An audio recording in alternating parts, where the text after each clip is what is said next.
যে কোনো খাবারকেই অবহেলা করবেন না, তৃপ্তি করে খাবেন।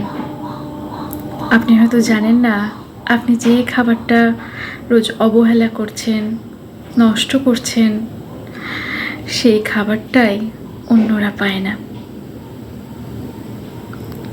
আজকে শোনাবো একটা সত্যিকারের ঘটনা। কাল সন্ধ্যায় এক দাদা ভাইয়ের সঙ্গে পরিচয় হলো।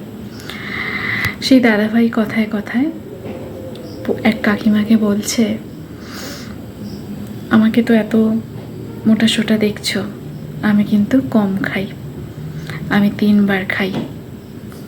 তো বলছে বেশি খেলে শরীর খারাপ করবে, তাই আমি কম খাই, আমার কিন্তু অনেক খিদে।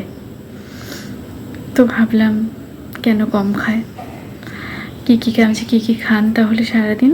যে সকালে হয়তো চা খেয়ে 10টা বেলায় একটু মুড়ি খেলাম, আবার দুপুরে ভাত খেলাম, সন্ধ্যায় একটু মুড়ি, তারপর রাতেও মুড়ি। আমি তো অবাক হয়ে গেলাম। আমি বললাম, কেন রাত্রে রুটি খান না? ভাত সবসময় ভালো নয়, শরীরের জন্য খারাপ, কিন্তু রুটি তো খেতে পারেন, 1-2 রুটি হলেই সেটাও অনেক উপকার। বলছে রুটি হয় না আমাদের। এই রুটি হয় না কেন? বলছে ভাত হয়। তো ভাত হয়, রুটি হয় না কেন? বয়সের সঙ্গে সঙ্গে খাওয়াটা চেঞ্জ করতে হয়। বলছে সংসারের কথা কি বলবো, রুটি আমাদের করতে চায় না। আমি বললাম করতে চায় না মানে? বলছে ভাত করবে আবার রুটি করবে, এখনের মেয়েরা খাটতে চায় না। আমি শুনে অবাক হয়ে গেলাম। 2 মাত্র রুটি করবে, তার জন্য খাটতে চায় না? তারপরে কথায় কথায় বলতে বলতে বললেন, এখনের হচ্ছে দিনকাল খুব খারাপ, মিল এখন প্রায় চলছে না, আর আমার ছেলে আছে, সে কাজ করে, সেই সংসারটা চালায়, আমরা তো বসেই খাচ্ছি।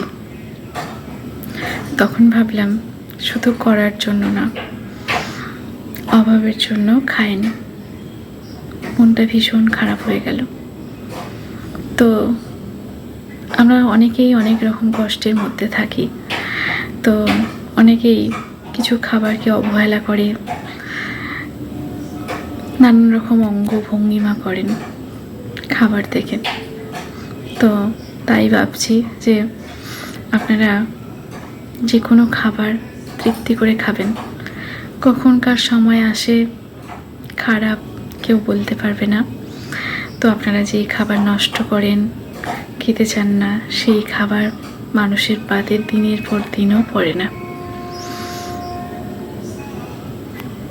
আমি তখন বললাম যে ঠিক আছে, বলবেন যে কষ্ট করে 2 করে রুটি করতে, শরীরটা ভালো থাকবে, আর মনের মধ্যে কিচ্ছু নেই।